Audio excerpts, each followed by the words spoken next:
Hey collectors, Anthony from Hasbro here, and today we're going to check out Transformers Legacy Velocitron Speedia 500 Crasher. A former Renegade Go-Bot, Crasher joined the Decepticon cause after learning of Megatron's philosophy of peace through tyranny. Crasher is quick to anger and stubborn, but that does not stop her from being a loyal member of the team.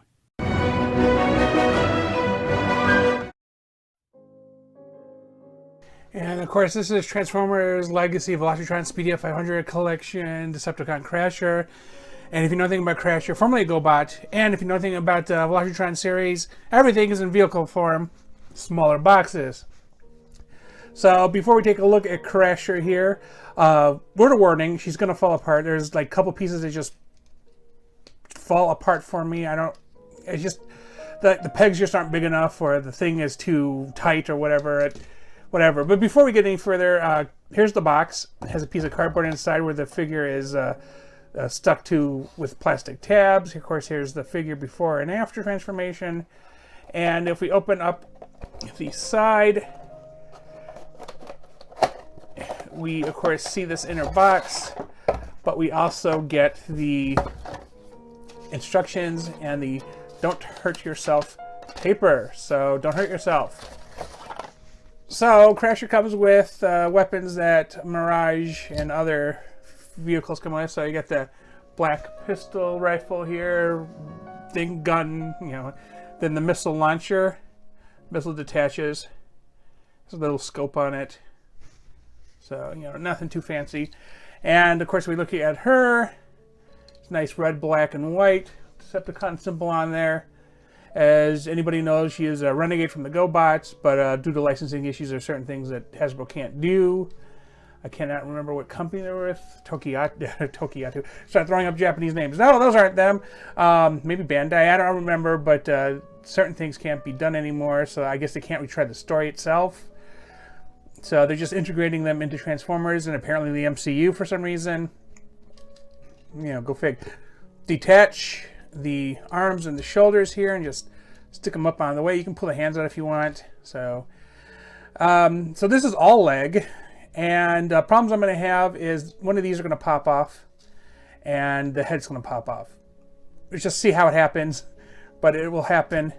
So we can start separating these things, and I kind of want to try to separate these because they lock into place and they're jerks about it, and they're supposed to kind of, as you see, there's the joint here, because this is the foot technically that is over this leg piece, and it's some pretty good limbs there. It's nice. And I'm going to turn these a little bit here.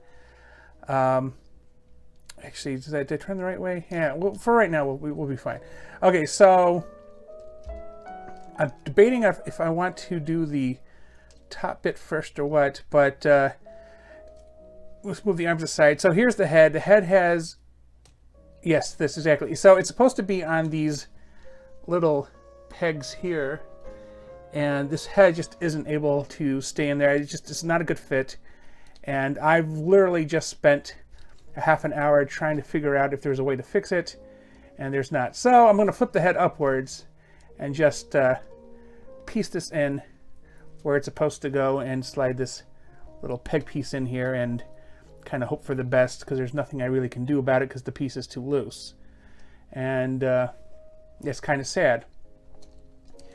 But I guess as long as I don't lose our head, I'm okay with it. So just wish it went in the way it should.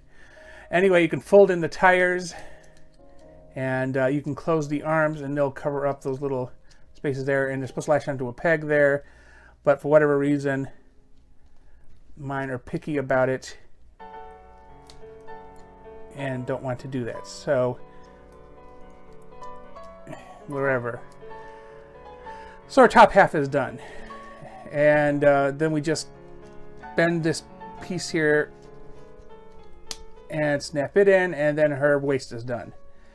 Flip the waist 180 degrees, and now we're going to try to finish off the legs. Now the legs kind of, as you see, they unfold. What you end up doing is folding these legs into the bottom piece, and then, as I said, this will come off. Not supposed to, but it does. And we just snap it back in. Hopefully correctly. And we'll kind of hold that to do that there. And I'm going to try to slide this down. And before I get too far, I'm going to pull the foot out and snap that all into place. And do the same thing on the other side.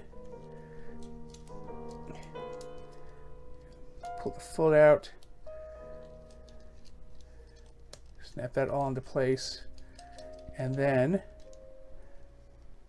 oh, actually I should have those backwards. There we go. It's like half measures, so they go all the way back. There we go. Hey, it stayed in place this time. There we go. So there's like nothing keeping the tires in, which sucks because you feel like there's a clip, but it's very loose on mine. So she is all kinds of loose as far as connection, you know, pieces to hold pieces together. But otherwise, like the joints particularly are tight.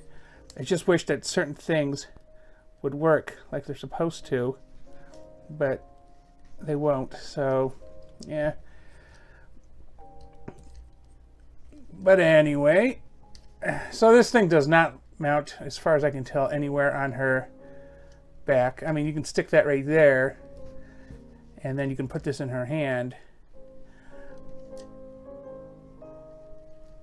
Or try to stick it in her hand. It is definitely being a jerk about it. Let's try this hand. There we go. So, there she goes. And, I mean, she has basically the face.